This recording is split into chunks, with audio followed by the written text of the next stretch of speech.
देश के 3 राज्यों में महिलाओं की चोटी काटे जाने की खबर से दहशत। उत्तर प्रदेश के आगरा में चोटी काटने वाली चुड़ैल समझकर एक बुजुर्ग महिला को पीट पीट कर मारा। घटना के बाद बुजुर्ग महिला के परिजनों ने शव को थाने में रखकर हंगामा किया। महिलाओं की चोटी कटने के डर से हरियाणा के गुरुग्राम में डंडे लेकर लोग रात में पहरा दे रहे हैं। सिर्फ हरियाणा में ही चोटी काटने के 30 से ज्यादा मामले सामने आए। हरियाणा के गुरुग्राम में महिलाएं डर के मारे रात में सिर पर कपड़ा बांधकर सो रही हैं। पुलिस ने लोगों से ना डरने और अफवाहों पर ध्यान ना देने की अपील की है। बिहार में आरोप प्रत्यारोप की लड़ाई जारी। तेजस्वी यादव ने नीतीश कुमार से पूछे 10 सवाल। बोले नीतीश ने हे राम से जय श्री राम में पलटी मारी, बापू के हत्यारों के साथ चले गए नीतीश। तेजस्वी यादव ने कहा नीतीश के 75% मंत्री दागी, खुद पर लगे हत्या के आरोप पर खामोश क्यों हैं। बोले अपनी सहूलियत के हिसाब से अंतरात्मा जगाते हैं नीतीश। पूछा नीतीश ने अंतरात्मा की आवाज सुनी या मोदी आत्मा की।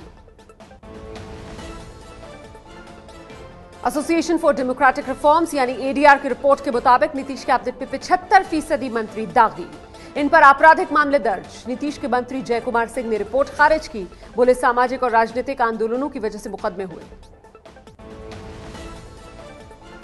तेजस्वी का नीतीश कुमार पर पलटवार। बोले जाति की राजनीति की शुरुआत नीतीश ने की। पूछा मंडल छोड़कर कमंडल के साथ क्यों गए थे नीतीश।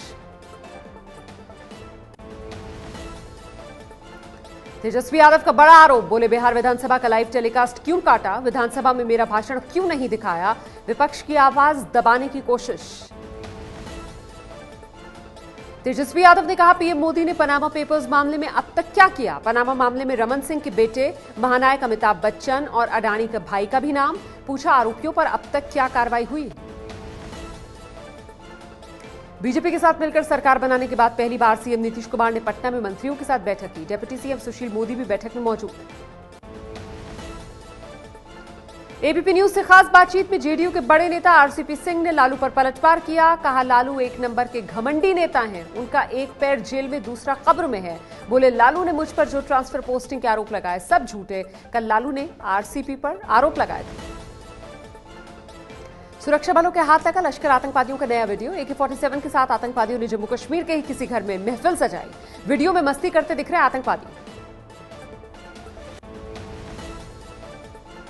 आतंकवादियों के साथ फिर खड़ा हुआ पाकिस्तान। भारत में पाकिस्तान के उच्चायुक्त बासित बोले न सलाउद्दीन आतंकी न ही मुंबई हमले के गुनहगार हाफिज सईद के खिलाफ कोई सबूत है।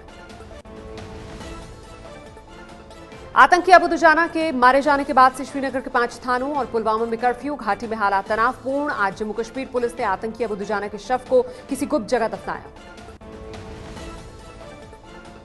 सूत्रों के मुताबिक डोकलाम में अब भी भारत के 350 सैनिक तैनात हैं। सैनिकों की संख्या में अब तक कोई कमी नहीं आई है।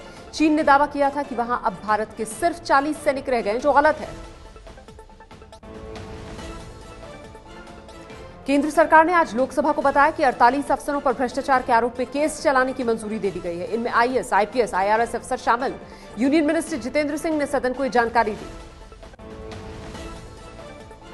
1984 सिख विरोधी दंगा मामले में सुप्रीम कोर्ट का केंद्र से सवाल। पूछा एसआईटी ने जो 199 केस बंद किए, क्या उसे फिर से देखने की जरूरत है। मामले की अगली सुनवाई 16 अगस्त को। आपके घर की ईएमआई घटने की उम्मीद बढ़ी। आरबीआई ने रेपो रेट 0.25% यानी 6.25% से घटाकर 6% किया। महंगाई दर में कमी की वजह से घटी दर। अब बैंक सस्ता करेंगे कर्ज तो घटेगा आपकी किस्त का बोझ। दिल्ली में गंदगी पर एमसीडी को फटकार। दिल्ली हाईकोर्ट ने गंदगी पर एबीपी न्यूज की रिपोर्ट देखी। एमसीडी से पूछा सफाई को लेकर गंभीर कब होंगे। अगली सुनवाई 19 सितंबर को। बेंगलुरु के जिस रिजॉर्ट में गुजरात कांग्रेस के विधायक ठहरे हुए हैं, उसी रिजॉर्ट पर पड़ा इनकम टैक्स का छापा। राज्यसभा चुनाव से पहले पार्टी टूटने के डर से बेंगलुरु भेज दिए गए थे 42 विधायक। बेंगलुरु में कर्नाटक के ऊर्जा मंत्री डीके शिव कुमार के 39 ठिकानों पर छापेमारी हुई। शिव कुमार पर भ्रष्टाचार का आरोप। शिव कुमार के पास ही बेंगलुरु में गुजरात से आकर ठहरे कांग्रेस विधायकों की देखभाल का जिम्मा है। शिव कुमार लिंगायत समुदाय के बड़े नेता माने जाते हैं। कर्नाटक के कानकपुरा विधानसभा से कांग्रेस के विधायक हैं। 1989 से लगातार चुनाव जीत रहे हैं और उनके पास करीब 251 करोड़ रुपए की संपत्ति है। फिलहाल वो कर्नाटक के ऊर्जा मंत्री हैं। कांग्रेस विधायक शिव कुमार के ठिकानों पर आयकर विभाग की छापेमारी के खिलाफ बेंगलोर में कांग्रेस विधायकों ने प्रदर्शन किया और आयकर विभाग की बिल्डिंग के शीशे तोड़ डाले। बेंगलुरु में कांग्रेस विधायकों वाले रिजॉर्ट पर छापेमारी को लेकर राज्यसभा में कांग्रेस का जमकर हंगामा। वित्त मंत्री जेटली ने कहा, विधायकों की तलाशी नहीं ली गई, सिर्फ एक मंत्री पर छापा मारा गया।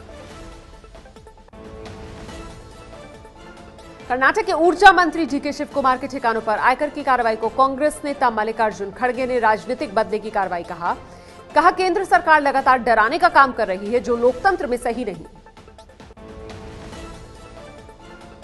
बेंगलुरु में आयकर विभाग की छापेमारी पर लोकसभा में बोले वित्त मंत्री अरुण जेटली, कहा यह कोई राजनीतिक कार्रवाई नहीं, आर्थिक अपराध के खिलाफ छापेमारी हुई।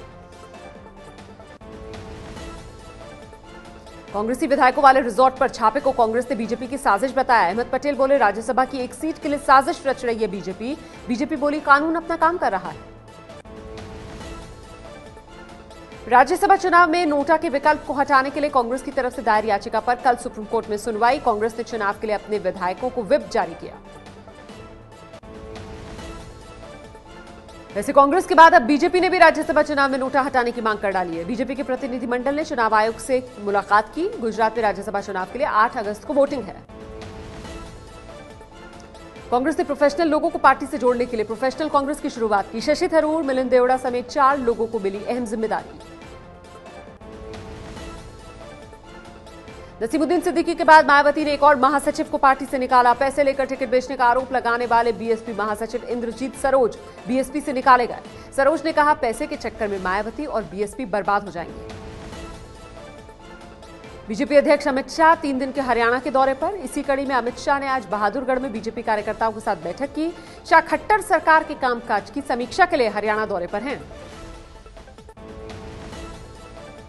यूपी के पूर्व सीएम अखिलेश यादव की योगी और मोदी सरकार के खिलाफ सड़क पर उतरने की तैयारी है। 9 अगस्त से समाजवादी पार्टी पूरे उत्तर प्रदेश में देश बचाओ देश बनाओ आंदोलन करेगी।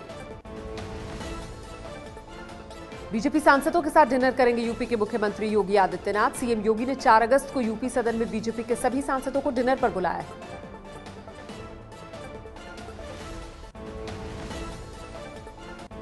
बीजेपी ने आज पश्चिम बंगाल की सीएम ममता बनर्जी से उनके भतीजे और टीएमसी सांसद अभिषेक बनर्जी के खिलाफ लगे भ्रष्टाचार के आरोपों पर सफाई देने या फिर उन्हें इस्तीफा देने को कहा है।